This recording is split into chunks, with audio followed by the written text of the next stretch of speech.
I started Gorilla Biscuits, and we, So Gorilla Biscuits, is that your first real hardcore, band? like, yeah. 37 or 38 years later, Yeah. you did one LP. Yeah. And you're on top still. Oh man, I think I'm so lucky. The hardcore scene continues to keep re-energizing itself and it's just, and I think it's like more valuable now than ever because there's so few things that are people-based like this is.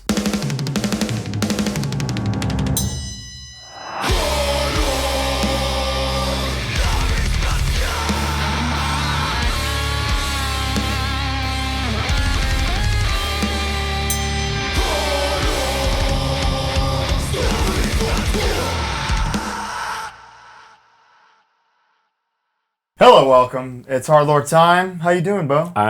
Could not be better in this moment. This is a big day.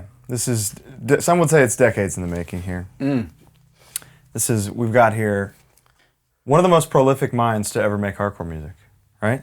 I dare say. The original heartthrob in our sport. Queens, New York, Astoria, Queens. Many of your favorite bands, many of our favorite bands. Bo, take it away. From Youth of Today, Gorilla Biscuits, Quicksand, Rival Schools, many others. Many others, let's leave it there. Mr. Walter Schreifels.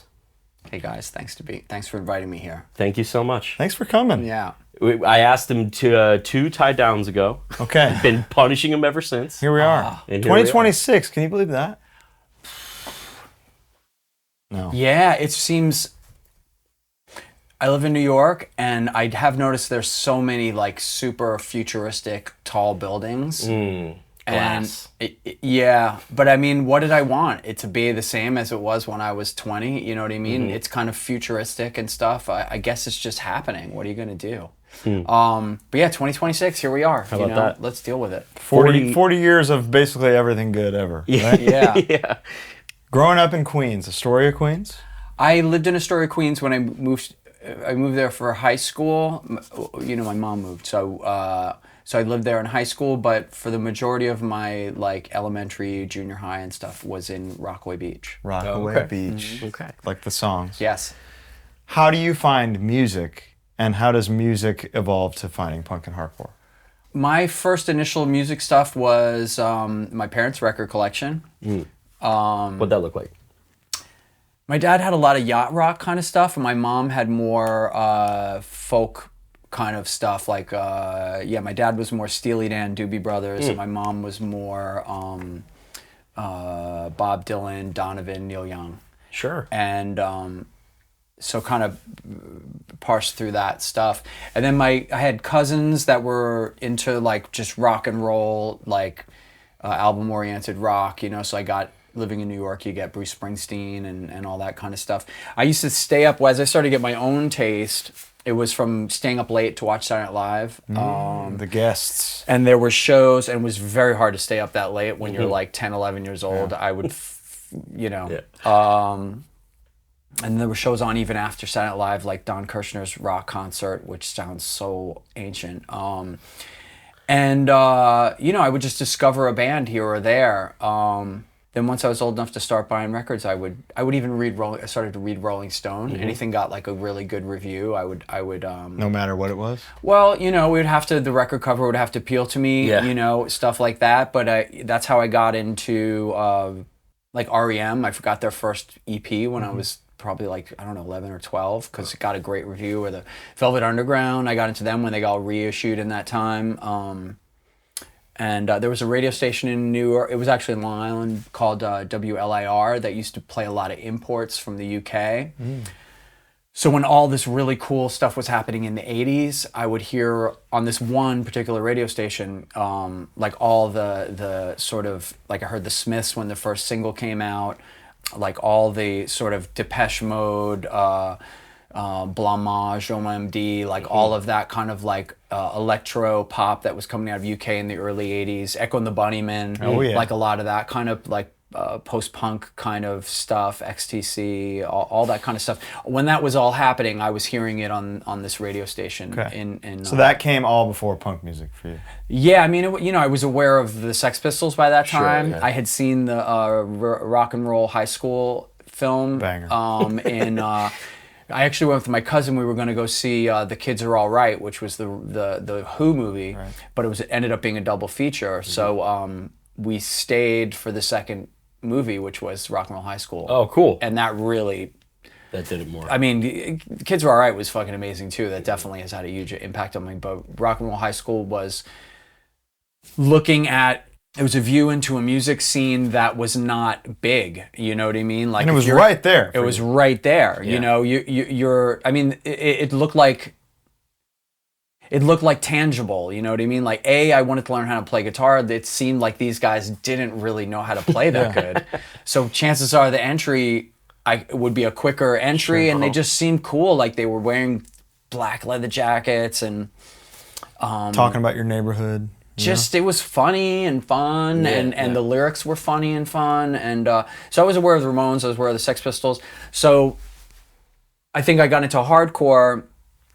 You know, I had gotten to Dead Kennedy's album. You know, so these are sort of the big heavy hitter bands that I was thinking of it in terms of punk, but then there was a radio show, like I think it was on Sunday nights on LAR, they started to do, called The Midnight Riot, and that was all like a lot more punk from the UK, but also New York hardcore. So that's one of the first times I listened, and one of the first songs I heard was, I remember like hearing Urban Waste on the radio. Wow. And Beastie Boys' first single. Yeah. And all these like, alongside GBH, alongside, Anti-Nowhere League and all this other kind of stuff. Very proto New York hardcore. Yeah, I mean, the first stuff, the first stuff. 7-inches. Yeah. I mean, Urban Waste 7-inch was on, I can't remember what record label that was, but the Beastie Boys record was on Rat Cage. Mm-hmm. So that made me more aware of what that was a thing. Something that was really happening that wasn't necessarily in a movie. Like it was not in a movie. Even more tangible. Yeah, that was like, what record store am I going to have to find find these records? Like, I'm going to have to go to Manhattan and just walk around areas that I think are cool. There's no way to know where the record store was going to be. You would just go to an area where there was like, St. Mark's Place or something like that, and you just walk through and try to find thing, and then another one. And then how do you find the shows from there?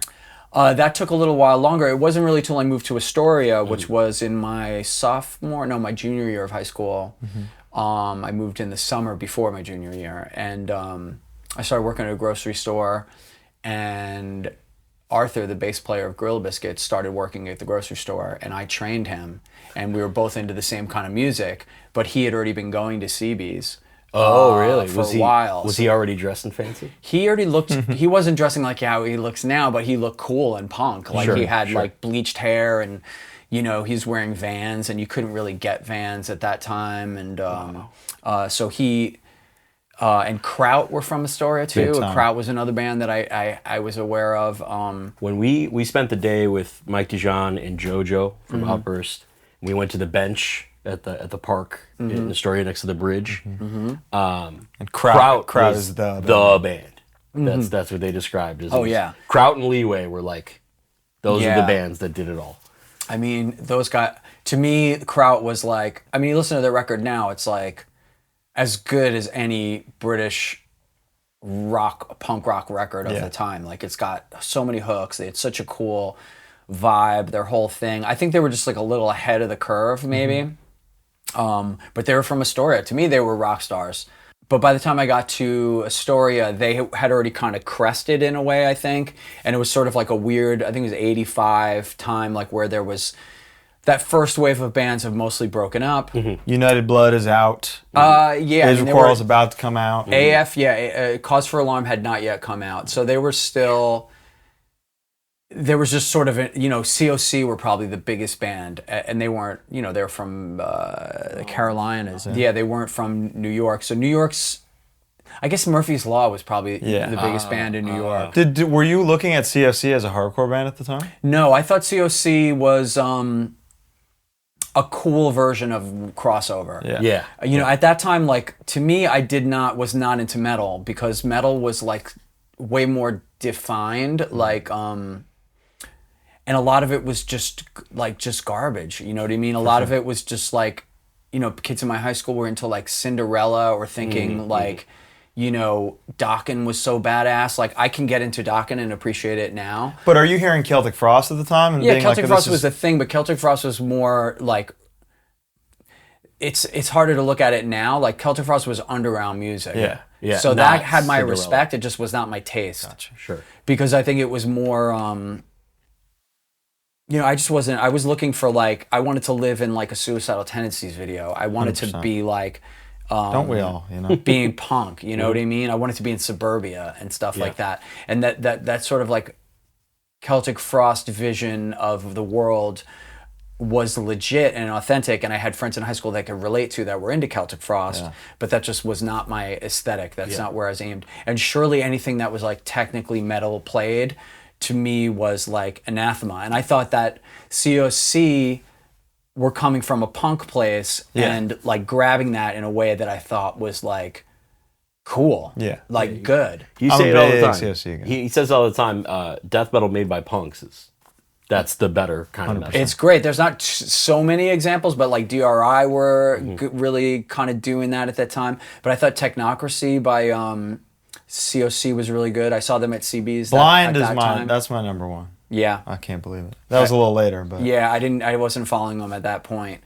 But they were the band. Yeah. And so New York scene was like, I mean, obviously Murphy's Law was so great. love it, yeah.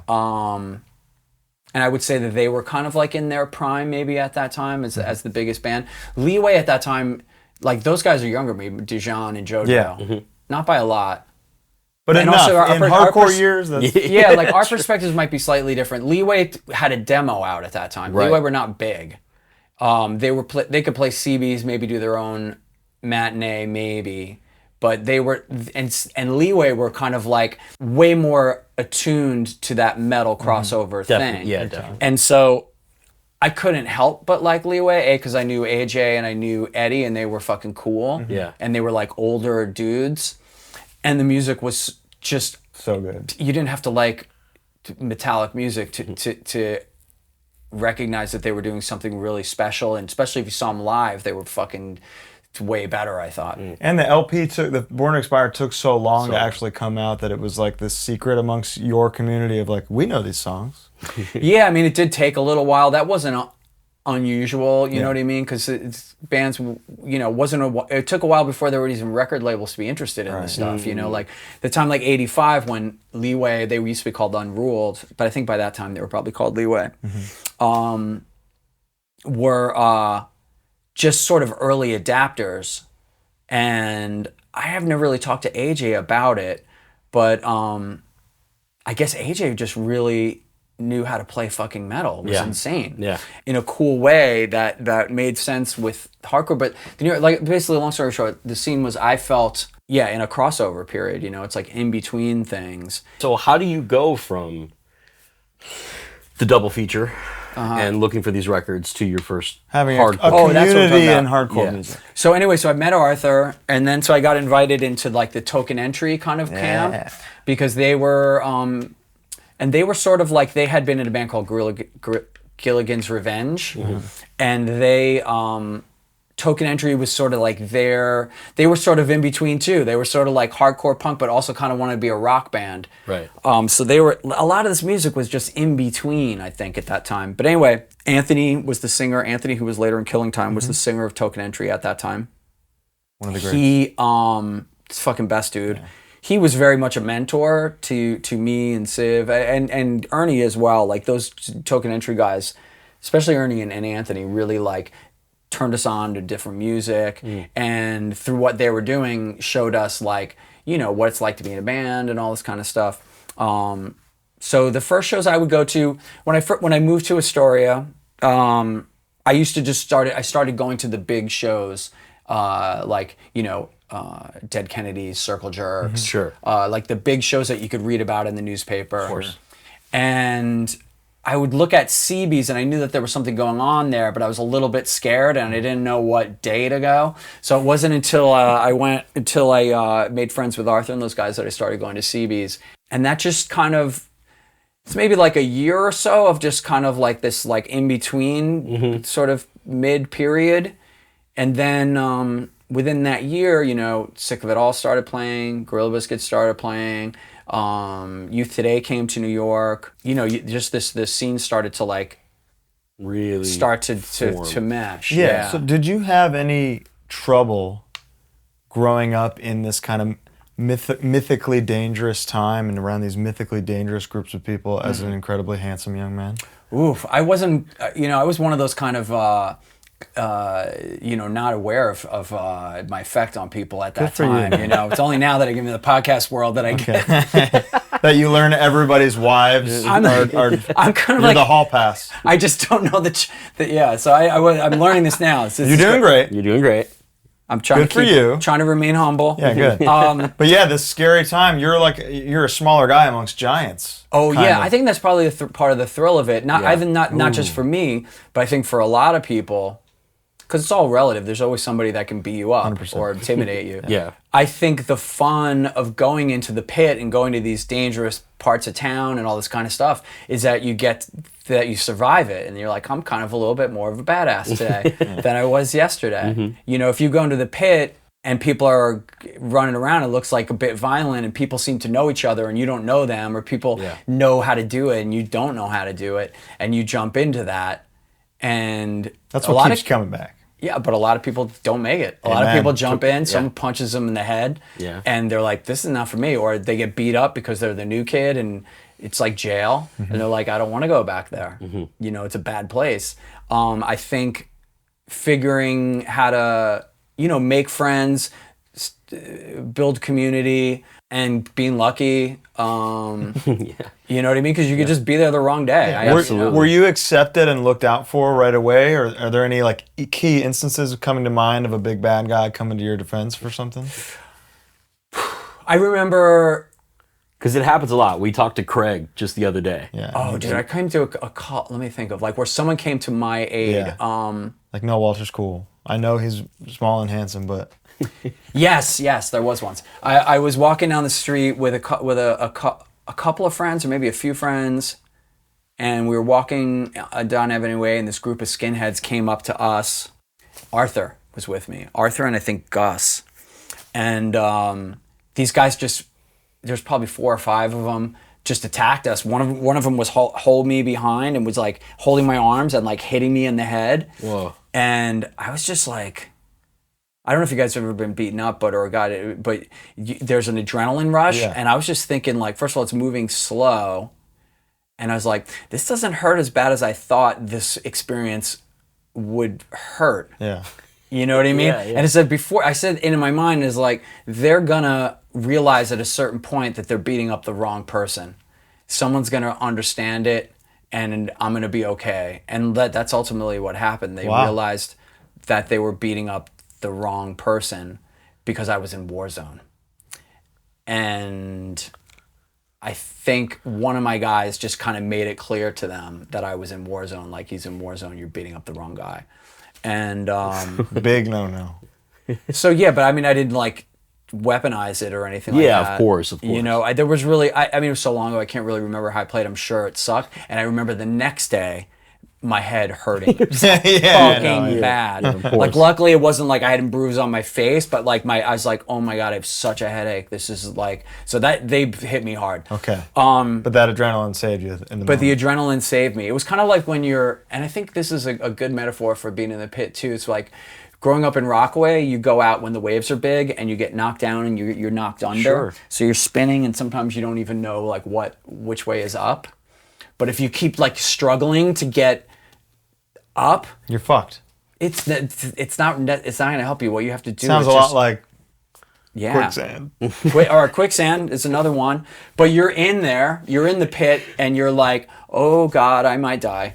Yeah, and then just kind of let your body just don't fight it and just kind of find your way out of it. Yeah. And then get out of it. Yeah. And then you're back on the side. You're like, oh my God, I'm still alive. Exactly. Surfing is just like moshing. And surfing too. Yeah, it's very similar. So you said you were in Warzone at the time. Let's go back a little bit. What was the first band you ever played in? First band I ever played in, we didn't really play like shows at venues and stuff, but like parties and talent shows and stuff like that. We were called the Rodents, and we were kind of like being like, sort of punk songs. We had songs making fun of kids in our class and stuff like that. Yeah. And then we kind of got better at our instruments. We went a little bit more like deeper, and then we became Not Quite. And sick. And that sick name. That was pretty sick. And the bass player got like a Not Quite denim jacket painting on the back of his jacket. How long did that band last? How many weeks? In like, yeah, you know what I mean? In like kid years, it was like Forever. a long Your career. it was a whole era. Yeah. But in actual time, it was probably like 3 months. Fuck yeah. And then I moved. I had a year of high school in Ohio because my dad lived in Ohio. So I lived in Toledo, Ohio for my sophomore year of high school. Then when I came back, I moved to Astoria. Fuck yeah. So then you joined Warzone.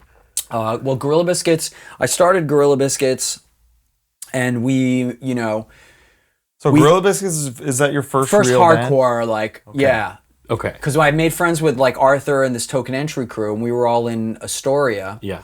And because the timeline is a little weird. It is weird because your first credited appearance on a piece of vinyl is for both Warzone and Youth of Today on the Together comp. And I'm also on Death Before Dishonor. No, what are they called? Super Touch. I'm on that record too, but I'm not credited. Really? Yeah, which is fucked up. Well, that's fine. Mark apologized. We're good.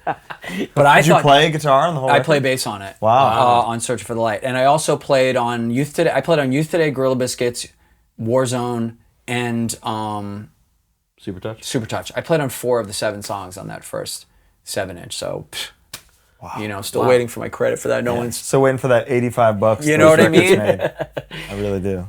So Gorilla Biscuits was the first one. It was the first band that I did that way. When I moved to Astoria and met my heart, this is going to be a hardcore band. Okay. And Gorilla Biscuits was like kind of more. I wanted it to be like Descendants, really. Like that was the initial thing, because you can hear that on Start Today. Yeah, there's melody baked in, Yeah, it's in there. So it kind of evolved as like Straight Edge came in, and Youth of Today and like that whole youth crew thing. Yeah. Like it definitely spun Gorilla Biscuits from sort of like a humorous Descendants / Murphy's Law AF influences to something more aligned to 7 Seconds and stuff like, in that way. Sure.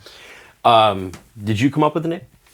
I didn't come up with it, but Civ was just talking about different drugs that because he was in Quaalude, right? Yeah, he was in junior high, and Civ's been straight edge since then. Like when I met him, my man, I think he was straight edge. How long were you straight edge, Walter? In those time years, forever. Okay. But in regular years, probably till I was like probably 20, 21. Okay. And then probably like 3 or 4 years. Those are important years to be straight edge. I'm grateful for those years. It's man. true. They set the tone for like knowing when you're over your skis and just surrounding yourself with the right people. Don't put yourself in dangerous situations. Stuff like absolutely. I'm always so lost on straight edge lineage between old straight edge bands, the formative straight edge bands, like how long they were straight edge, when it became this kind of lifetime commitment thing. And then Bo tells me the story of you guys at dinner. Oh. What'd I do? Did I make a straight edge joke? No. Time? You and I and our mutual friend of the show, Jordan Olds. Yeah, I love Jordan. Got dinner when Harm's Way played at the Bowery Ballroom. Yeah. Not too long ago. That was a great night. And we were talking about something, and you were like, yes, Youth Crew, because I had mentioned that I was really into Youth Crew. We were talking about music. Yes, I love it. Yeah. Anyway, guys, margaritas. And it was just Jordan and I kind of looked at each other. It was just one of Nobody will believe you. Yeah, nobody will believe me. So, okay.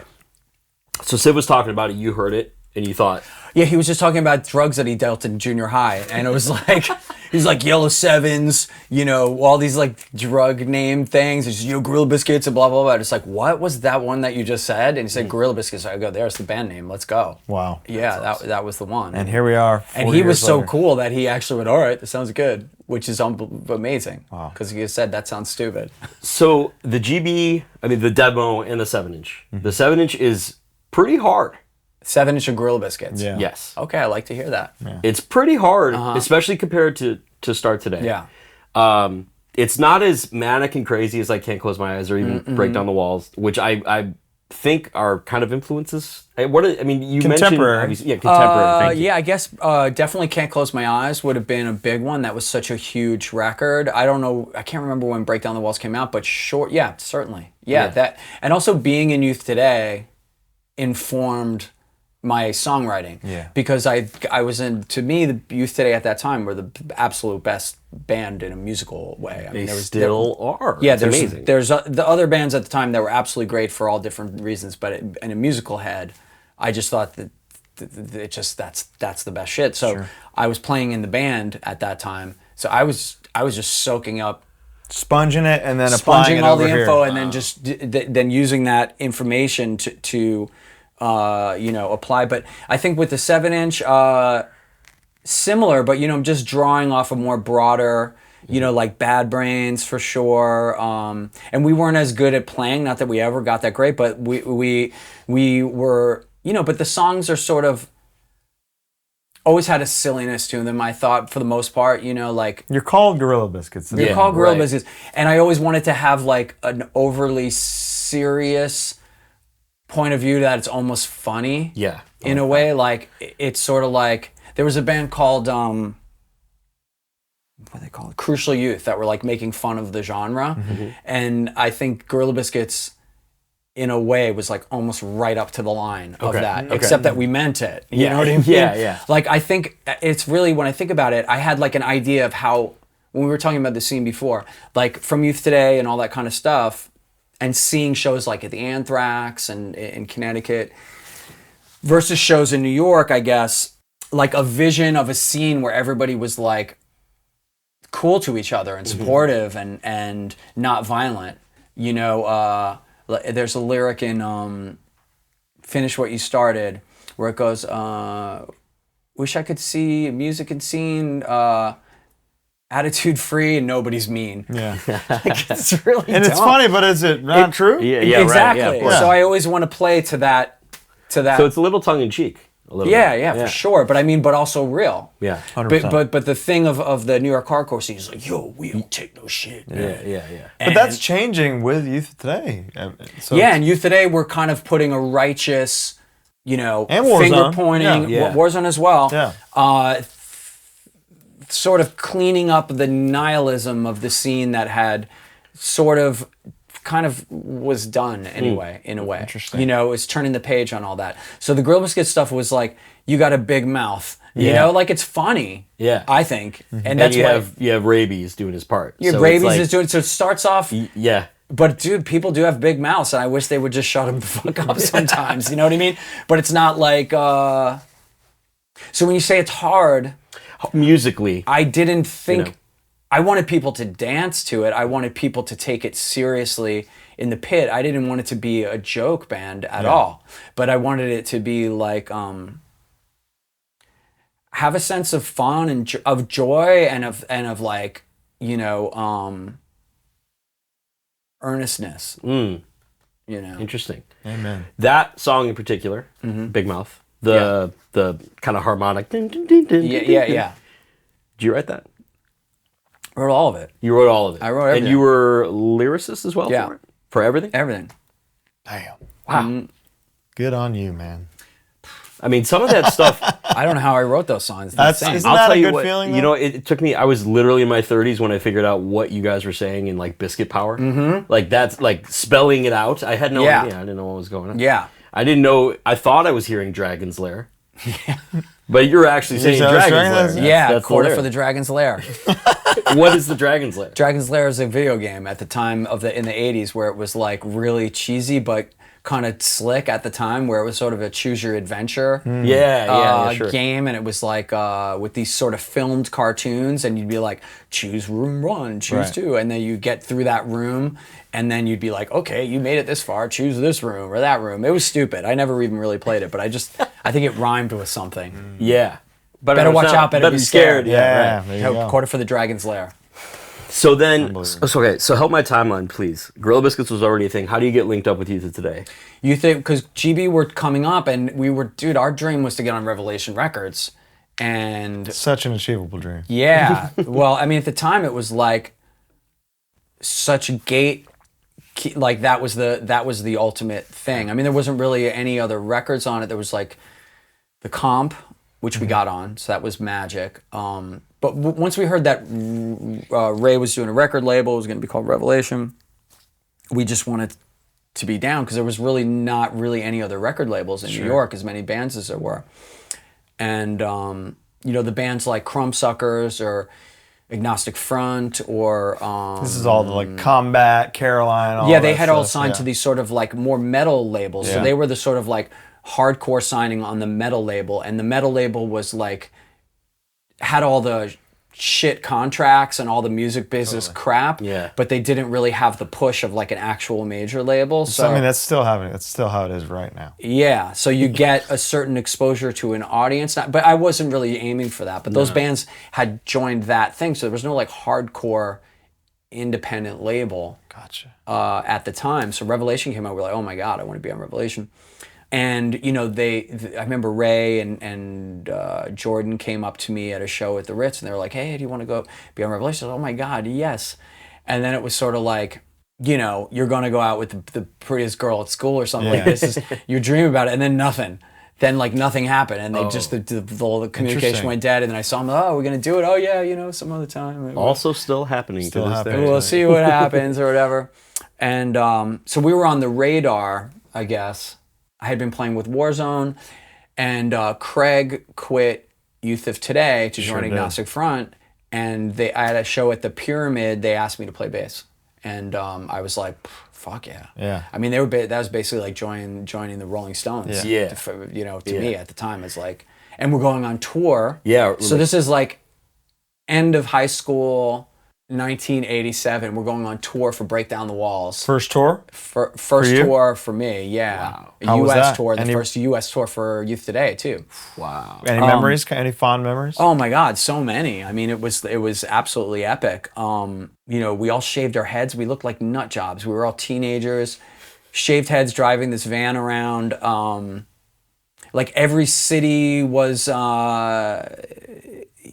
just... not to be like old about it, but it's like, you're looking at maps, calling people from gas stations.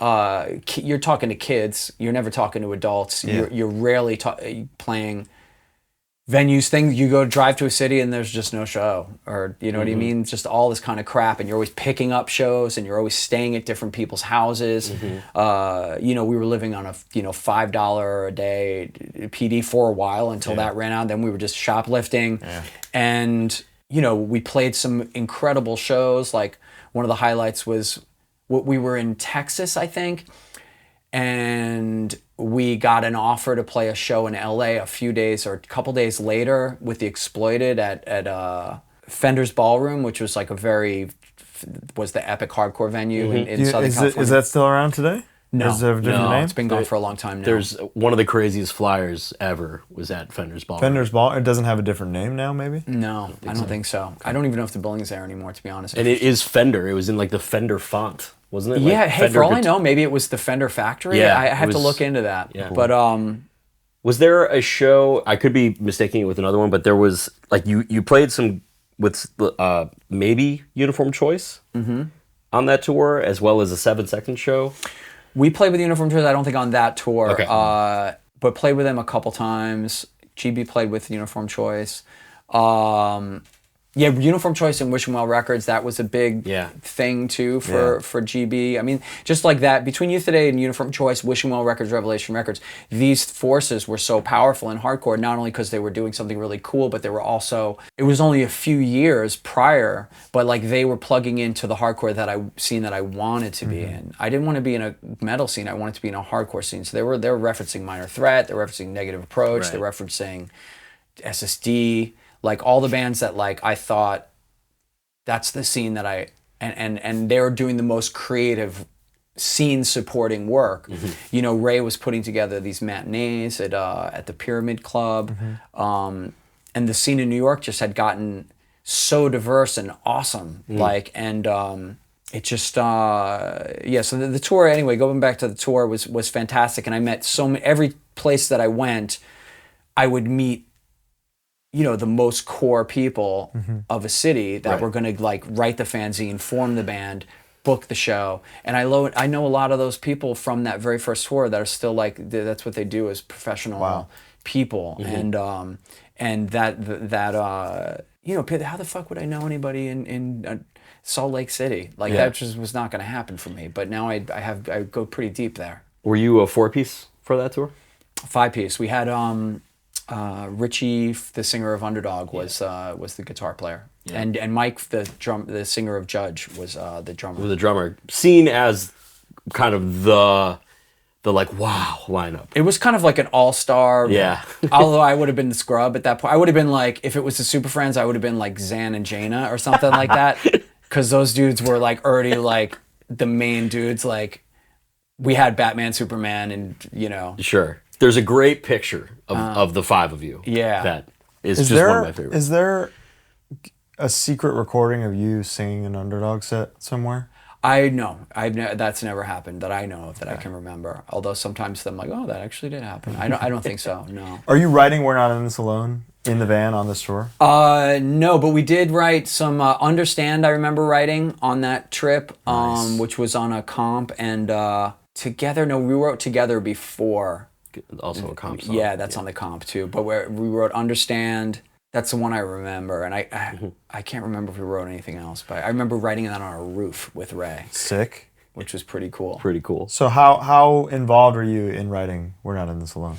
I wrote the music for, I don't know, a handful of them, and contributed to some. Like I wrote "Keep It Up," "Choose to Be." Ooh, banger.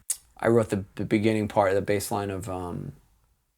I have to look at the credits on the album. Yeah, sure. But I wrote a handful on that. But you were very involved in the record overall. Yeah, and you know, and Purcell was writing songs, and we would kind of translate Ray's songs. Like Ray's songs were like more "Time Will Remember." Yeah, "Flame Still Burns." I feel like they're more sort of theatrical songs.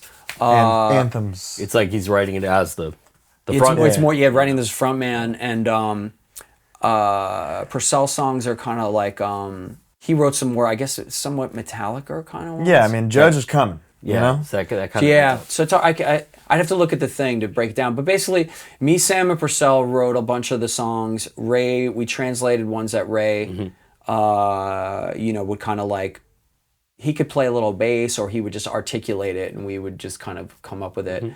For that album. And then for the 7-inch that we did afterwards, Disengage, I wrote Disengage music. Oh, know, now you just disproved a folktale about that. I had always heard that the song Disengage was a Judge song that they just didn't use or whatever, and it was used because it's very different. It's very heavy. That's the heaviest Youth of Today song, in my opinion. Yeah. I wrote that one. Wow. Guys. So we call that HardLore. We do call that HardLore. That's HardLore. That's the thing about that. So that's... Who is Les Pause Davis? Les Pause Davis was the guy that... Is he an engineer of We're Not I think in he's This the Alone? engineer, yeah. But I don't want to disparage this man, but We're Not in This Alone recording is just really insane. Like, we recorded it at Chung King, which later was the Chung King. So he was a guy at Chung King. So he was just, I don't even know, like, we would record it off hours there. So we would start recording at like midnight and go till like 8 a.m. So I was delirious. I was a straight edge at that time. So I wasn't like, by any ways, like, I was just tired. Yeah, so I was just asleep. Little Sam is like fucking 14 years old or something. Just playing crazy freak. Yeah. They recorded all the drums, and then the guy Les Pause with his little paws. Did he have a little pause? Recorded over the snare drum, so the snare drum got erased on all of it. He Dr. Midnighted Sammy? Whatever that, I don't know what that is. I don't know the reference, but if that's what it is, that's called. That's exactly Dr. Midnight comes in and does surgery on the Yeah, snare. he erased the entire snare track. And so he called Sam, like little kid Sam, oh, come in. Oh, yeah, I just wanted you to work on a little something, you know, whatever. Just come in a little early. And had him just overdub the snare throughout. So if you listen to the drums with that in mind, you can hear the ghost of Sam's old snare drum on the other drums mixed in with the snare that the poor little kid just sat going like this. It fills and stuff too? I'd have to ask him. Yeah. But, on the whole record. the whole entire We'll record. have Sammy's going to be on at some point. This is unbelievable. Yeah. Wow. He remembered. Well, Sam, you know, we had very limited experience, especially in a place where we had recorded at Don Fury's. Yeah. That was like an 8-track room, and we were very familiar with Don, and there wasn't really too much going on. Whereas, like, you know, not that chunking was particularly fancy, but they did have like a full, you know, it was probably like an SSL or something like but that. they can suck it, you know, from and what we've heard. surely they can suck it. Yeah, so that's what we've heard. I would have, if I was in charge of Youth Today, I would have said, hey, let's cut our losses and re-record this album at Don Fury's, which is exactly what I did with Gorilla Biscuits, because we so desperately wanted to record at Chungking, because that's where Beastie Boys had recorded, that's where Public Enemy had recorded, that's where Slayer had recorded, Danzig. Did they do Hell Awaits there or something? No, they did not South of Heaven. They did South of Heaven there, I think, there too. But they surely did. What's the one before South of Heaven? Rain and Blood? Rain and Blood. Rain and Blood? Rain and Blood was Chungking? I'm pretty sure. I had no idea. But it probably, for Youth Today, it probably would have been more that, I think we were more about the, like I remember going to Chungking and LL was there one night. Oh. Like Chuck D was there. So we were just psyched to be there. Yeah. I read a story once. Maybe another folktale. You're unlocking a lot of things in my brain right now. Okay. Danzig was recording at the same time. Yes, this is true. There was an elevator that had been painted. Yes. Oh my God. So there was an elevator that had been painted. And who did it first? You guys did it first? I think that Purcell had some like little graffiti war with Danzig. Yeah, so there was like straight edge shit written, right? Yeah. And then the next day it was devil shit. Mm-hmm. And then finally you guys crossed paths one time. And as you today got in the elevator and somebody said something about straight edge and Danzig turned around and said Satan. And the doors closed. Yeah. Yeah. Confirmed? I have confirmed that story happened. I was not there. Okay. All right. But Sam and Purcell, I think, that was their thing. I didn't have anything to do with that. Were you a Misfits guy? Yeah. Not like, you know, but having a tattoo or carrying on that level, but but no, but that is people, like, the Misfits are a band that people obsess on. I just, you know, I liked them. Okay. Sure. Pardon this interruption. You know we hate to interrupt this masterpiece with one of the greatest to ever do it, but we have two very important things to tell you about. That's right, we do. Who do we got first, Colin? First off, this episode is brought to you by Guilty Party. It is our favorite menswear store on God's green earth. They're based out of Atlanta, Georgia, co-owned by the Drummer Foundation, and it's where we get all of our favorite denim in the world. We got Flathead, Ironheart, Free Note. What's the fancy one you love? Full Count, I love it so much. The other one, the French one. Oh, Studio d'Artisan. That's a good one.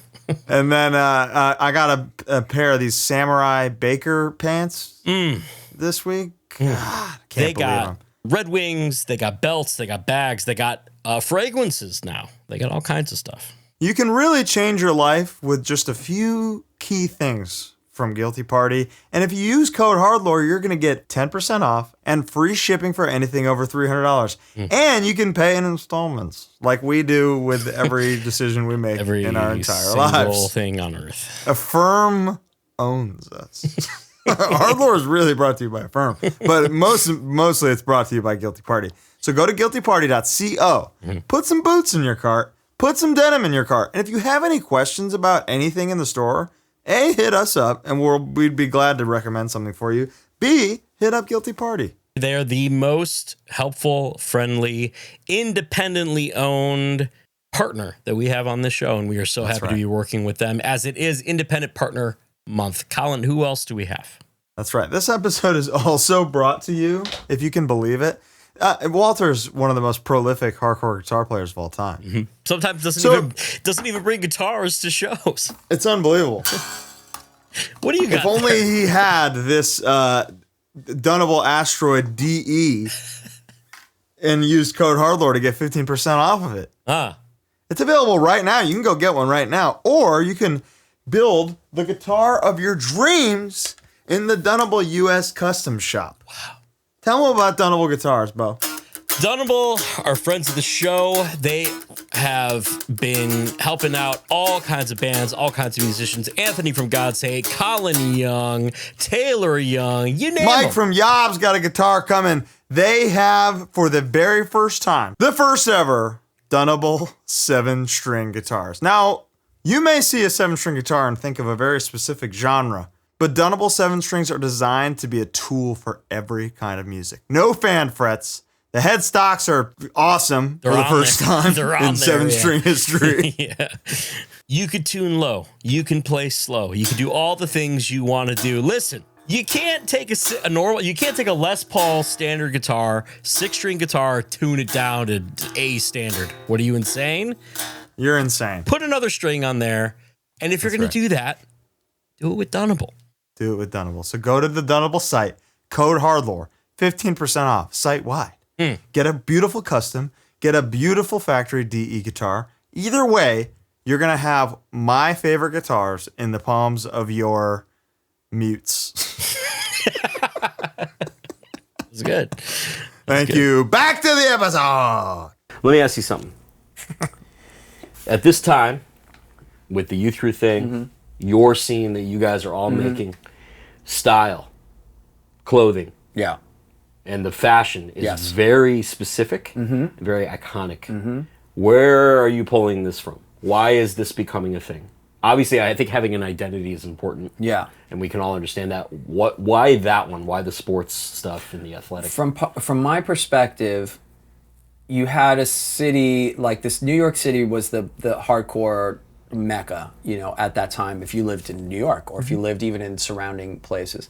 So that look was leather jackets, combat boots, ripped jeans, shaved head, flannel shirt. You kind of dress like the Circle Jerk man, maybe. Sure. And like the guy?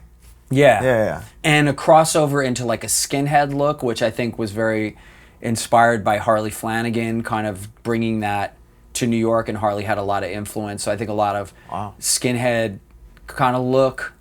I mean, I wouldn't say, because there was other guys into it, obviously like Vinny and Roger, and I think a lot of people from that era were taking from Oi, because Oi has this like working class, power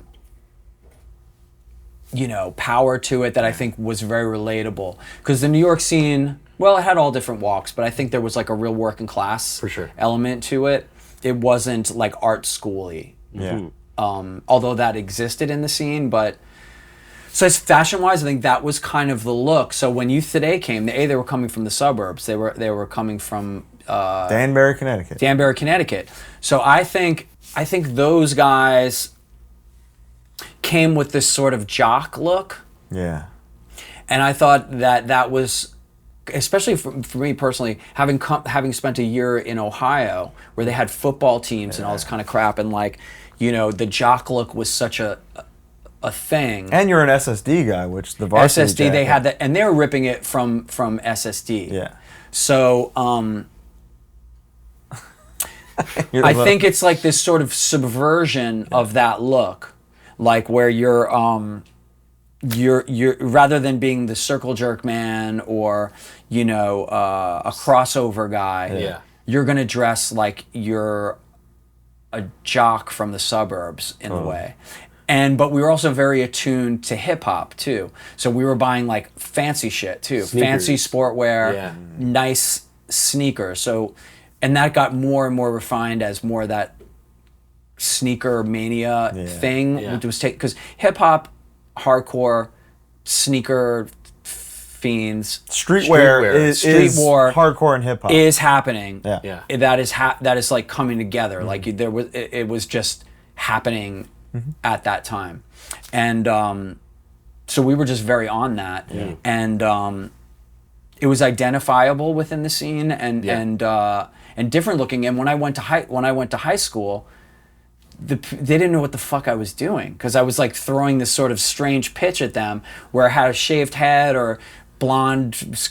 I looked weird. Jock is from the beginning of punk is the antithesis of punk. Right. And now you're making this whole group of guys. You're horseshoeing it. Yeah. And so that was how I felt about it, because I was obviously not into the jock mentality at all. Yeah. And if you listen to the lyrics of youth today, they're not. I mean, I think there's things that are. They're definitely not jock mentality in terms of they're about human rights, respect. Well, there was one, but it got changed. Which we just might. Yeah, but that was when they were starting off. They were young. And it was cool. It was cool. It's still cool. Like, it's still cool. Like, I would be hard. We literally just might. Who's hard? It's not even saying we're gonna, but we just might. We might. Yeah. And you don't know that we will or won't. It's amazing. So I think that was the thread, like that subversion, and then also that it took, like Nike, Adidas. My daughter gets so pissed off when I say Nike. You say Nike? Sometimes. Yeah. I only do that because of the Esos son Reebok o son Nike video. I don't know if you know that one. Check that one out if you've never seen it. I think it was originally to me Nike, and then it became Nike. Really? Whatever, it doesn't matter. My daughter just like pits her off so much when I say Nike. So were you ever disparagingly called a sneaker? A sneaker, no. Sneaker. This was a term that I read was a derogatory term for the youth crew guys. Wow. Maybe they were calling you behind your back. Oh, man, that really hurt my feelings. Yeah. I'm glad it never happened to me. But we were very into like sneaker culture. Yeah. And what would have been like, I'm still into it. Like I'm wearing fucking like to warm up like. You're swagged out of your mind. Yeah, you're pretty swagged up. Yeah. Okay. So I think that aesthetic just fit really well into it, and it's really cool because when you look at like when I looked at In My Eyes, Minor Threat, I just like saw this dude. I didn't know who Ian MacKaye was, but I was like, this motherfucker looks nuts, dude. He's just wearing a t-shirt and his head shaved, and he looks like he's coming out of a fucking concentration camp, and he's got a microphone, and it's black and white, and it's just like the look of it, and then like and then you hear it. And then you hear it, and it's like super aggressive, but really sharp and well done. Mm-hmm. You know what I mean? Like the quality is there. Not that I was like some like a music critic at the time, but I was into fucking cool music. Yeah. You know what I mean? I was into like, I heard Velvet Underground and REM or stuff like that, the Smiths, before I heard Minor Threat. Right. Yeah. Which all lended to everything you've done in the latter half of your career. Yeah. So. Right. And all those influences went into what I was doing with hardcore, even though it was like primitive in what it was, but I think that's the coolness of it. Well, speaking of, let's get to Start Today. Yeah. Which is thematically and musically, even compared to Youth of Today and Warzone and the first Gorilla Biscuits stuff, a giant leap, in my opinion. Songwriting, lyrical content, record album structure. Cats and Dogs is a song where I know every single word to. I don't know why, but it's just some of it is just written in such a way that is very prolific. How old were you when you wrote Start Today? I was probably 19. That's fucked up. 18, 19. Yeah, that's not right. I remember it was finished. Youth Today was going on tour in Europe. Was that the soccer team tour? That was the soccer team tour, and we had this thing called Be Loud. Like you just should be loud, like Leeway. Be loud. We would Great song. And we would talk about bands that were loud and bands that were not loud. Okay. And Sam and Purcell were saying like, yeah, Gorilla Biscuits is great, but it's not really loud. Ooh. And I was like, you fucking assholes. Wow. Derogatory. So like we just ended up getting in fights. They would just abuse me for that Gorilla Biscuits. Not abuse me, but just like subtly dig me. Yeah, I get it. And it worked. But I think, but I just had gotten so much more, like putting out, and you've probably experienced this, being in your band and you're doing your songs and our song's fucking dope. And then you play it for the audience and they're into it or they think it's okay or whatever, you know. Mm-hmm. And then you make a recording and then people hear it and then they come back and they're singing the words to you and they know the song. It's the best thing in the world. Like, it's not only a good feeling, but it's educational because you're understanding that worked. Why it worked. Yeah. So are you telling us that you're writing Start Today songs based on what you're imagining people? I understood what made people move. You see what I'm getting at here? Yeah, like I was in Youth of Today, so I understood, not that I was like, you know, drawing it out on a fucking chalkboard. Yeah. But like, I understood why these songs worked so well, and also playing the GB 7-inch had come out, and we had our own energy going. So I was just more well informed. I knew, and there was other records that had come out that I thought were fucking cool. Like I really loved, and I thought we're pushing the ball forward a little bit. Like Dag Nasty, Can I Say? Dude. Yeah.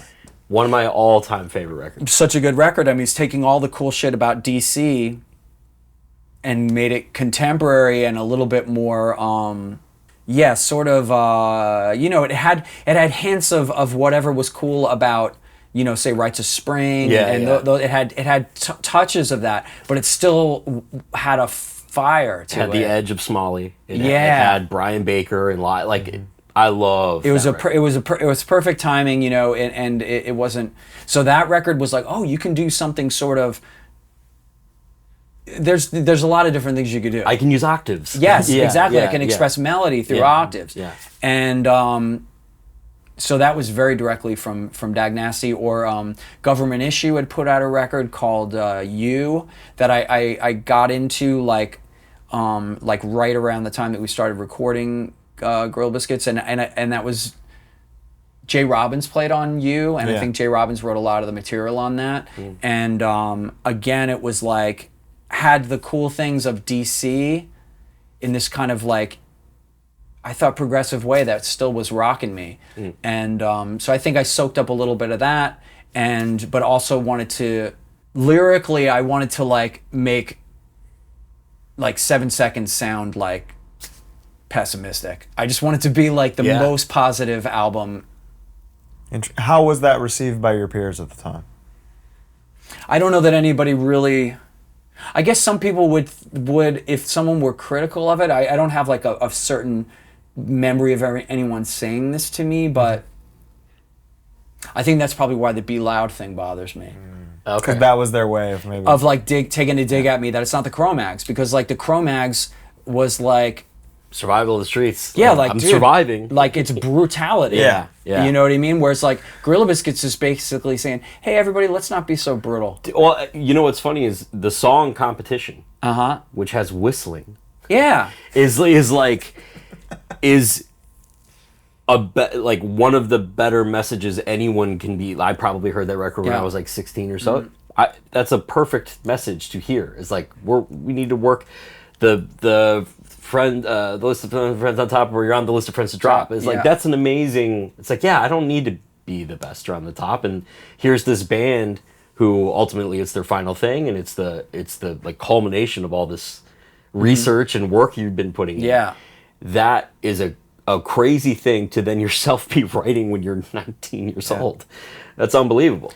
Yeah. I mean, I think I was writing to like what the scene, and I think it definitely sort of piggybacking on what I saw as like Ray's from Youth Today's like kind of mission of sort of like cleaning up New York City in this sort of like clean your room sort of way. You know what I mean? And not that wasn't my way, you know what I mean? But trying to make a vision of like what the scene would look like if it was how I wanted it to be. And I look at the scene tonight and a lot of the shows that we play, and it's way more like that. I mean, 37 or 38 years later, you did one LP. Yeah. And you're on top still. You know? Oh, man. You know, I think I'm so lucky, you know what I mean, that this not only just I'm lucky to be where I am today. Yeah. Not by myself. This summer's I'm singing the Gorilla Biscuits. But it's that the hardcore scene continues to keep just re-energizing itself and it's just, and I think it's like more valuable now than ever because there's so few things that are people-based like this is. You think hardcore is more valuable now than ever? I think so, because there's just like so much niche stuff and so many things that are just, it doesn't make them, I can't assign a good or a bad label to it, but I think that a lot of the stuff is just, I just think hardcore is about community, you know what I mean? And I think people are so isolated now, more so, and and that's just how it is, man. People are like that, and to different people fight against it in different ways, or maybe not really at all. But if you're going to be a hardcore, you're dealing with people. Yeah, you know what I mean. You're going to be talking to people. You're going to be meeting physical humans. It's a participative. Yeah, it's a participative, and you have any role in it that you want. You want to be in a band, grab a guitar and jump on stage. Yeah, you want to be a journalist. Start interviewing people. You want to be you want shows to come to your town.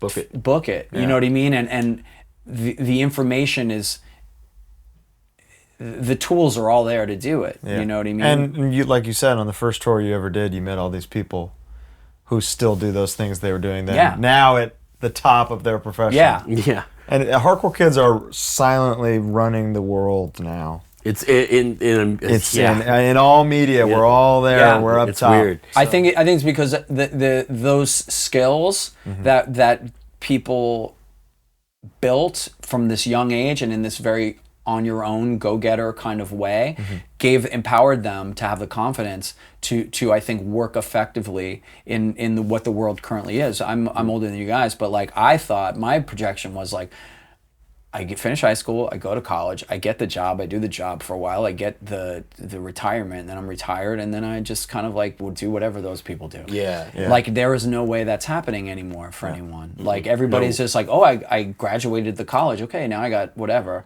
all this debt, and then I get the job. No, you don't get the job. You're actually going to do the job that you would have done without college. Or you do get the job, and they're doing the good job, and you're feeling really cool about yourself, and then they have a bad quarter, so now you don't have the job. Yeah. And things are not set up, so you have to be able to like hustle and think on your feet and be creative, and I think work your in your communities, you know what I mean, to be like, hey, I call this person because I'm not really reading people's resumes, but you know what I mean, like I trust certain people to do things well, and I have a community, and if I don't know them, then someone in my community would know somebody. Very much. And I think that it helps you. Last question I have for Gorilla Biscuits, at least. Coded messages and slowed down songs. Yeah. I ironically always wondered what coded messages meant. Coded messages is like poetry. So just like be direct with what you're saying. Yeah, like I was very much into saying exactly what the thought was, but of course there's like poetry within that. Yeah, I'm saying sure. I'm saying it in a way that it rhymes, or it puts some image in your mind that like might help make the point. But it wasn't, I guess I was like more protective of the sort of straightforwardness of hardcore. And slowed down songs, just like metal? Metal, just whatever. Just U2 style pop. Just fuck that. I would rather stage dive. Couple tracks. Yeah, like I'm here, it is in the voice of something that I even knew about myself. Like I like coded messages and slow down songs. Like I'm into that stuff. Sure. But I saw it as a sort of, I guess in the one way, I think it reads like a fuck you to anybody that ever changes or does something different. But I think if the subtext is like, that's fine, it's going to happen. It is going to happen. And Lord, did it happen. Wow. Yeah, and like, but this world, this community right here, right now is about this. Yeah. And I could have just as easily said like overly chuggy Yeah, of course. Chime signatures. Of course, yeah. You know what I mean? I could have had a bone to pick with that too, because. How do you feel about overly chuggy chime signatures? Well, when they're good, they're good. Yeah. What are you gonna do? I mean, Leeway would do things that are like, that would be something where people like, friends that I have are just still will not like Leeway. Yeah, sure. Yeah. Sure. You know what I mean? But it's just like, dude, what are you gonna do? Yeah. It just is moving me. It's just good. It's just good. Yeah. These records that we just talked about, the 2 Youth Today records, the 2 Gorilla Biscuits records, in the liner notes and the bands that you thank, that was like finding an actual gold mine for young me. Right. That was the only way I could find more stuff like this. Yeah. And then find the stuff that you didn't thank, but maybe those other bands thanked. And that's how I found Turning Point and Wide Awake and Instead and Chain and all the other Youth Crew bands and everything that would fit therein. Yeah. How intentional was that? Or were you trying to actively put other bands over? Oh, yeah. Okay, cool. Yeah, because that's how I found out about other bands was reading the thanks list. I mean, that was like a really, really good way to breadcrumb people to your scene, and also a good way to shout out the people that you respect and you're truly grateful to. Yeah, I would have never found YDL. We thanked YDL. Yeah. Wow. I'm just saying that these are examples of just like of the community aspect. Yeah, I mean, because we were in the community together. Like, we played shows. We were all in the New York scene. So, like, you look at the New York compilation, the way it is, it's a very wide variety of bands, and they're all fucking good. I mean, every song on it's really cool. I thought with YDL, I was like, I think we were competitive with YDL. I think it's in the 7-inch. Yeah. I believe so. I want to cross-reference a story real quick. Yeah. You're on tour. A young man named Dwid gives you a shirt for a band that doesn't exist yet. You wear the shirt. In Chicago. Wow. A young Tony Brummel approaches you and says, "Hey, I want to sign you." He doesn't. I don't think he's put out a single thing yet. You say, "You can't sign us, but you should check out this band Integrity." Really? So you're talking to a label that doesn't exist yet about a band that doesn't exist yet. Wow. And that got Integrity signed to Victory. You're welcome. Yeah. That's what Dwid told us. Yeah. That's amazing. Yeah. So if you still have that shirt, it's probably maybe 5 figures. I don't. Oh, yeah. That brings me to a great question. When in your life do you start losing stuff all the time? I mean, like T-shirts? No, wallets, pedals, passports, and guitars. Oh my God! I've never lost. I've misplaced passport. I've never lost one. Okay. You've forgotten a couple, maybe. Yeah. I travel a lot. You know what I mean? I'm moving a lot. So when you're moving, it just increases the odds of you losing shit. Yeah, but I think your odds of all the people that you know I might be a little bit more than average. Yeah. I don't sweat the small stuff. Really. The short answer. So like the Les Paul from We're Not In This Alone or something, you know? Can I ask you about that? All you guys back in the day. I actually don't know what you played in Gorilla Biscuits era, guitar-wise.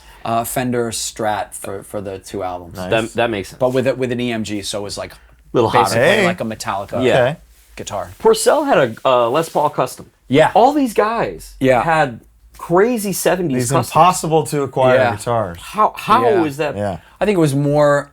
I mean, that was a cool guitar then, and he had a JCM 800, which I was very impressed by because that was like an over $1,000 investment for a teenager, and those are like $1980,000. Yeah, right. That's like $600,000. That is in today's dollars. Yes. Yeah. He had a nice Les Paul. But that would be your only guitar. Like a lot of like the Chain guys had Les Pauls. There's just like rich kids from California. They get everything. For sure. Okay, I gotcha. Yeah. So it's just a money I'm just thing. kidding. I don't know. He never probably. He probably did. Yeah, but they I had got my Stratocaster from Arthur, who sold it to me very inexpensively. Gotcha. So I maybe bought it from him for like $500 or $600. Okay. And I had that for a long time. I sold it when I was finished on a tour and I was going to go travel around Europe, and I just didn't really want to carry a guitar around with me, so I sold it, which I regret. But the guy that I sold it to kept it in the exact same condition. Did you get it back? No, I played it. He brought it to a show, and I played it, and it was awesome, and it was just very heavy, and I didn't see myself playing it. He wasn't offering it to me anyway. Oh, okay. But this is the Gorilla Biscuits This guitar? is the Gorilla Biscuits guitar. So I mean, maybe if I busted his chops, he would sell it to me. 100%. I think he would. What's his name? And his address? He's in Holland. I forget his name. Hello? Of course. Ich heiße Bo. Yeah. Yeah, maybe don't tell it, because maybe I don't want him to find out that I don't know his name when I try to sweeten him up. Sure. Butter him up to get the guitar back. Holland guy. I do always, guitars and amps, those, I won't sell those. Pedals and stuff, Now whatever. I wouldn't. There's another, my amplifier from that time too. Yeah. This is more, I had it through like Quicksand days. I sold that too for some reason. And one so of the you guys, remember all these pieces of gear? these two.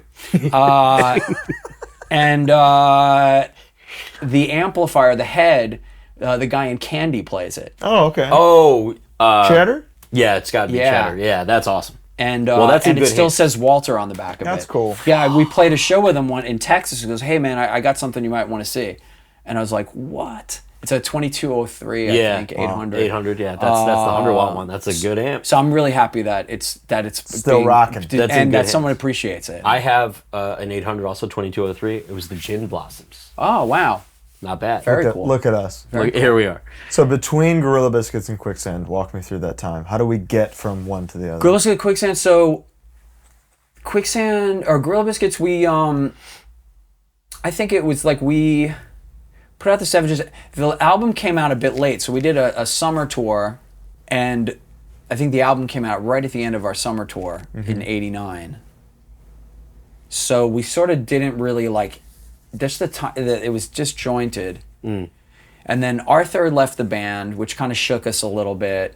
Why did he leave? He was, we were going to college, or we were in college. I just felt he was like into different shit at this point.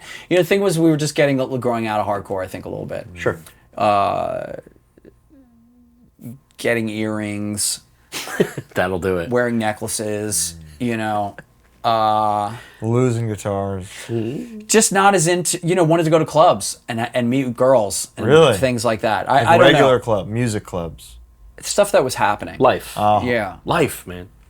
So, and he was also musically wanted to do something different. He wanted to do something more expansive. So he was starting a band with Drew and Richie. So it was like a proto Into Another thing. Oh, cool. Tell me your thoughts on Into Another. In 1990, you hear like Creepy EP and the early Into Another stuff. Well, I was living with Drew when they were making Into Another. So like I was amazed by how long they would rehearse and how serious they were. Yeah. And the other two guys were like really good musicians.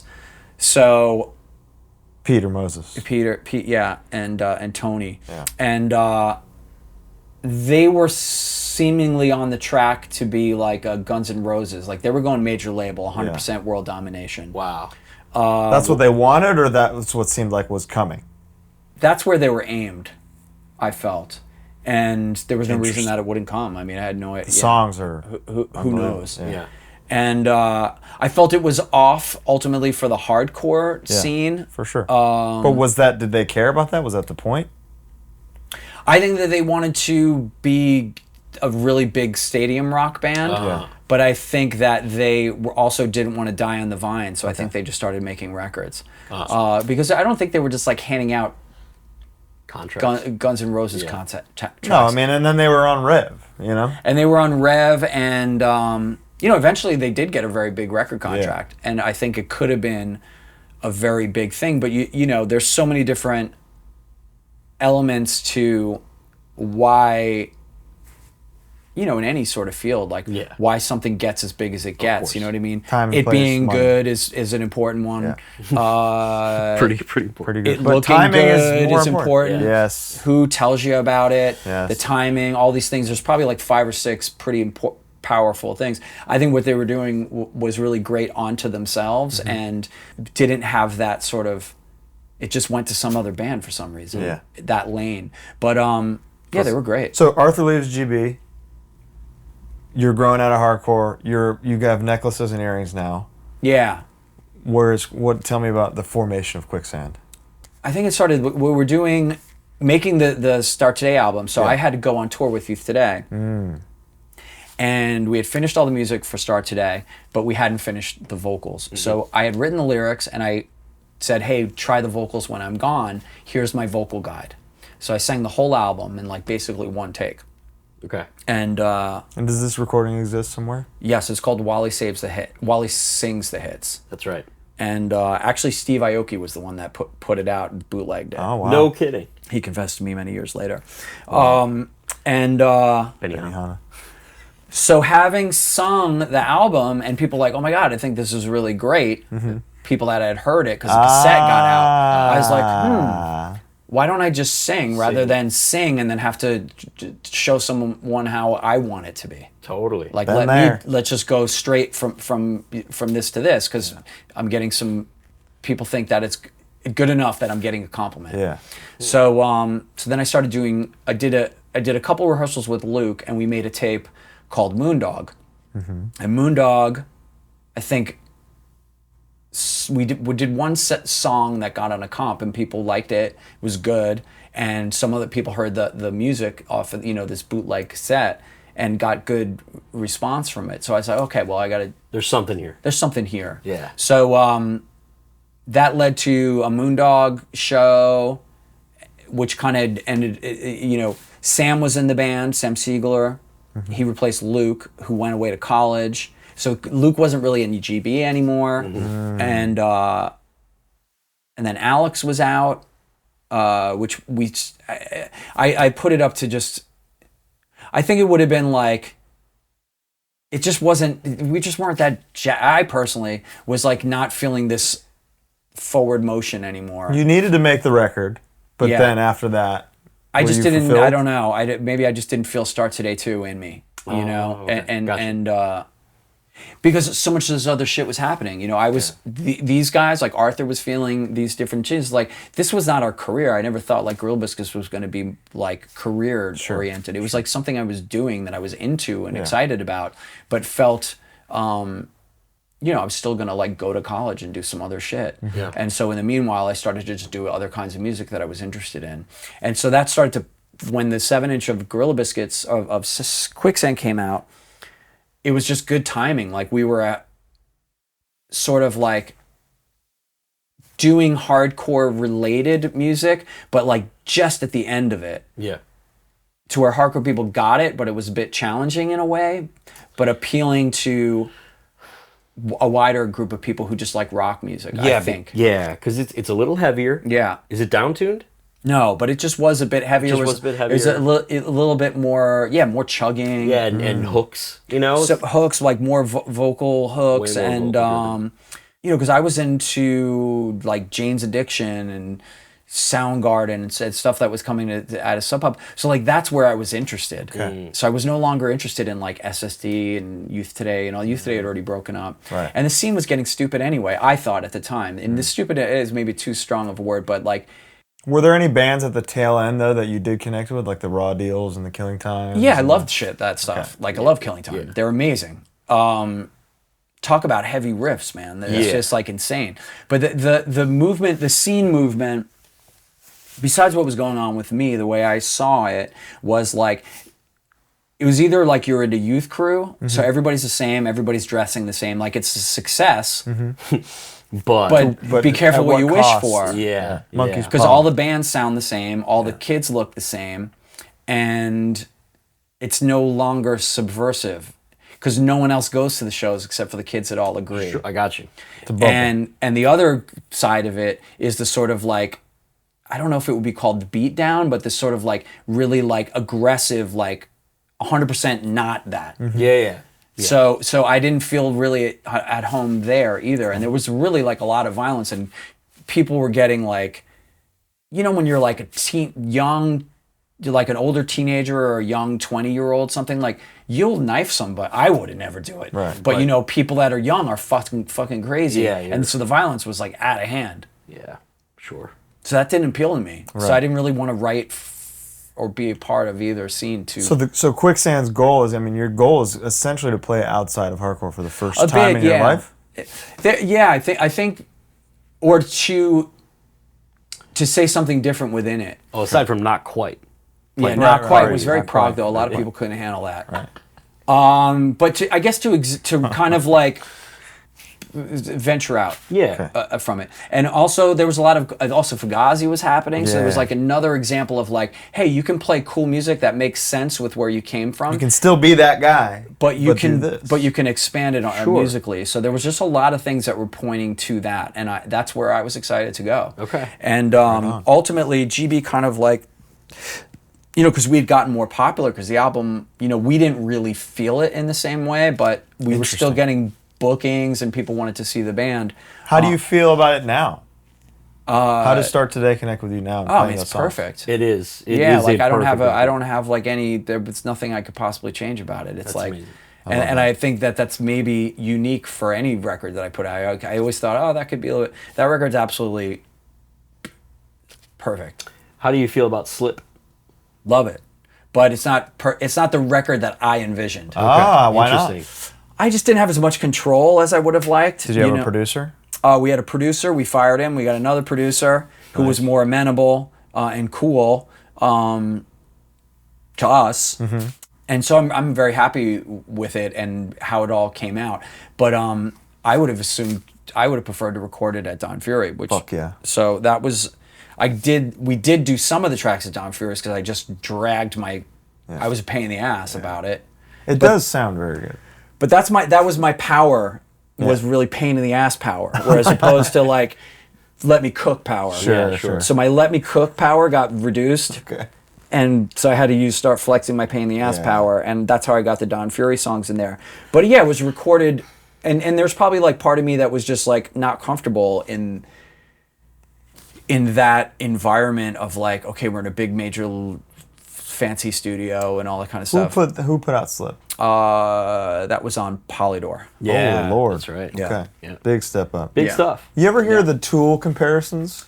I have heard them, but I was not really aware of Tool when we were making music. You started the year before. Yeah, because you were around before. Okay, how about that? So that's pretty cool. Yeah, so you can always say that. Yeah, and we started a year before. So. I would let them start the year before, and trade with them.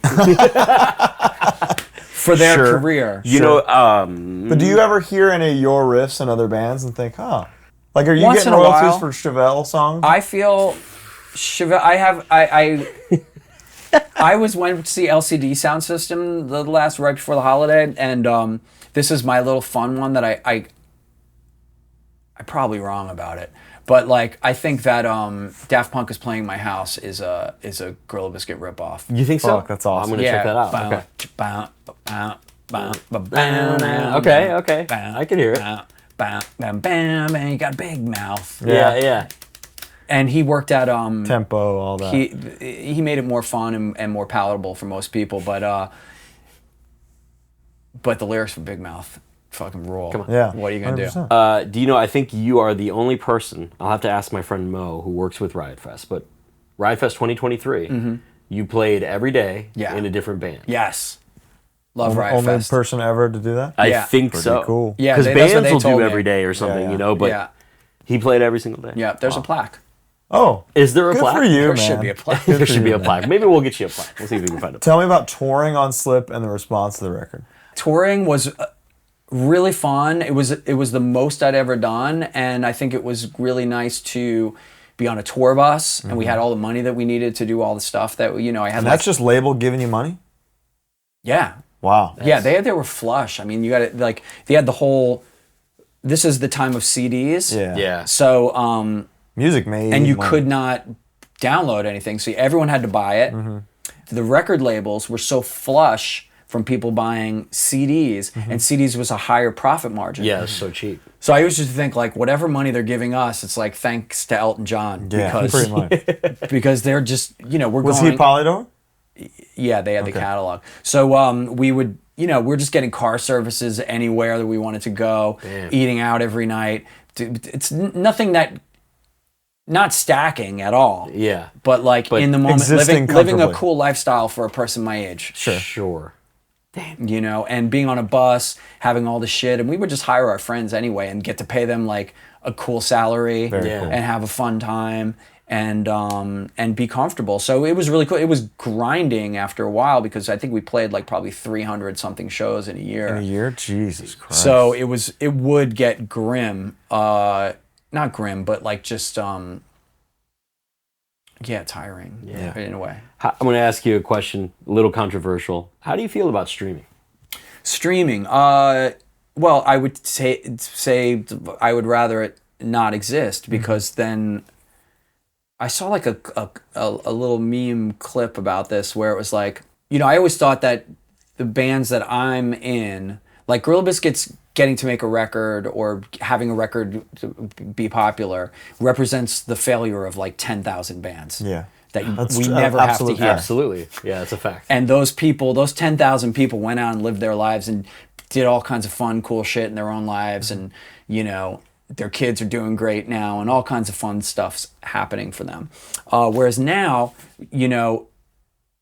there's more bands, and I think that's really sweet and cool and all that. But the bands can't make money. The art gets treated more as advertising, or like it just doesn't have the same meaning. You know what I mean? The good side of it is I feel like more in control of my career. Which is like I can release something or do something whenever I want on the fly. But and I like that. I'm not like really, I didn't grow up with computers. I'm not like savvy. I'm not really like trying to like figure out the fucking algorithm or anything. Fuck all that. I'm just not that person. Yeah. And there's young people right now that are doing that and are smart to do it, and I applaud them. But that's not rock and roll to me. You want to make music. I want to make music. Yeah. I want it to come out when on the terms that I want people to anticipate it in a way, and they listen to it and they can talk about it and invest in it, because if you invest in something, you're gonna give it a chance. Dude, I've liked some shitty albums. Oh yeah. For economic reasons. That's like I'm gonna find out what's good about this album, because I think I might have bought a lemon, and some of them are just lemons. But like that's a great point. Is that if you invest in something and you have your $20, whatever it would be now, $30 into something, you're going to sit there and look at it, read it. I'm going to get my money's worth. I'm going to get my money's worth. Whereas skip. Yeah. Dude, this has been shoved up your ass online for like the last 4 months. I've been seeing every aspect of this thing, and then you listen to it and you're like, either like, well, I already know it already, or like that one song's good. Yeah, that one song's good. The rest of the album sucks. Yeah. These guys are fucking suck. You know what I mean? And then it's really done. Do. And who's next? Who's next? That is. You know what I mean? And that's not a critique of people. No. Because people are. The entire music library of the world is $10 a month. Yeah. And what do you expect? And I mean, on the upside of it is like there's so much music that has been brought to light in my, like even in like hardcore or like 60s music, 70s music, that it's like, how was this not the biggest song in the whole world? Yeah. You know what I mean? And it's like, I fucking love this song. I'm listening to this song like crazy. And I was alive when it came out and I had no idea. Yeah. So streaming is allowing me to hear that. It's not like, I think there's just certain things in the world where it is what it is, and you gotta like figure out your own way to relate to it. But like, if it were my choice, I would say let's all have a big beautiful party, get in line, and put our computers in a big ditch. Love it. And pat it on the top, and no one does it anymore. Love it. We'll press this episode on vinyl only. Vinyl only. Yeah, you know what I mean? And then let's just see where we go, and let's be nice to build communities and have conversations, and not be so neurotic and self-conscious all the time. Is there a person or group that has come to you telling you, hey, Quick Slip was a huge influence on us, that really kind of blew your mind? Yeah, for years. Deftones, all that. Yeah, I mean, it's not like, as I would say to people, I mean, I don't necessarily consider it glazing, but like, if something affected you and you met someone, you could play it cool, and I think that's fine too. Maybe you just want to meet someone as a person and not get into what their work is. But sometimes you just are not going to have any time with anybody, so you just say, hey, dude, I love your fucking music. You rule. It meant something to me. Like, got me through a time, or it really influenced how I write or whatever. People have done that for me. So throughout I mean, I've been very fortunate that the records, not all of them, but a good grip of them have found audiences that feel strong about them. Beautiful. We should probably hurry up because I know he wants to catch and it actively going to see hardcore. Wanted to talk to you about working with Title Fight and on the record Shed. Yeah. Oh my God. So fun. Will Yip, the like famous producer, recently put up a clip. I was producing this record. Of course, Will was working for me at this time. And was that in Conshohocken? In Conshohocken. Yeah. Magical time. It was just like I'm meeting these guys, and we were talking about someone being influenced by your work. Like that was a kind of maybe more MySpace era kind of time. I think I was living in Germany at the time.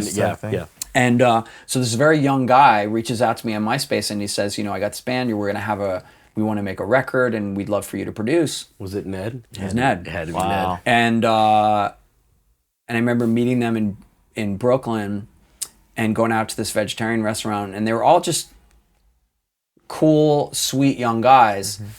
And that was the time to me that I was like, this fucking rules that cool young guys like this are picking up on this kind of part of hardcore. And knew everything about it. And they were explaining back to me what it looks like to someone 20 years younger than me, or whatever. And it was really cool, and talking about at the time of like streaming and stuff like this. I remember Ned saying like, we get all this stuff at the same time. So it's like you're hearing this band lead to that band and this band, and that band doesn't exist. Like we're getting it all at once. Right. So, retrospectively, it's all one thing. Yeah, so I found that really interesting, and I think talking about streaming, like that makes room for a band. I think like Outburst. To like jump up the ranks. Yeah, absolutely. And there's other ones, but that's one that comes up because Outburst was, I thought, a great band, and I played in Outburst, by the way. Did you? Yeah, like a couple of shows or a few shows. That's right. And I thought they were fucking amazing. Yeah. But they kind of came out a summer too late, I think. Yeah. Interesting. But if everything comes at once, it's just about the music. 100%. That's why when we make our like tournament brackets and stuff, we'll do like best band of the 80s, best band of the 90s, and people will be like, this band was not big in the 90s. We go, yeah, we know, but retrospectively, is it not better than many of the things that were popular? Yeah, of course. Yeah. And I'll look at old bills, old flyers, and see Gorilla Biscuits like low on the bill, and remember being so grateful that we were on, that we even got put on the bill. Yeah, of course. And then the bands that were way above us are like, whatever, like they're still cool bands or whatever. Totally. But just like everybody getting something at once, it just changes that that sort of thing. Absolutely. Anyway, back to Title Fight. It was just an all-star cast. Yeah. They had made some music. This was like I went out to Wilkes-Barre with them, and like we played in their I think Jamie's basement, and talking about lyrics and song structures, and then we did the record at Will's, and Will was just so fucking cool. He rocks. And we just had such a great... everyone was funny. Those guys were just introducing me to like clips. Like It's Hard in the D. Oh, yeah. And stuff like you know what I mean? Like things from that era. Yeah. Like they got you on Vine. Yeah, they were just... They were just up on all those clips, and I had never heard of any of this shit. 9 plus 10, you know that one? 21? 21? I'm not sure if I know that one. There was another one with like... We're going to know it, whatever it is. Oh my God, it's like a funny saying. Anyway, there was a whole... They just got me into all these clips. It's going to come to me. Clips. Okay. That's what they called them, so I still call them clips. All right, I like it. I guess we got to get you out of here, but... It was a lot of fun. Yeah.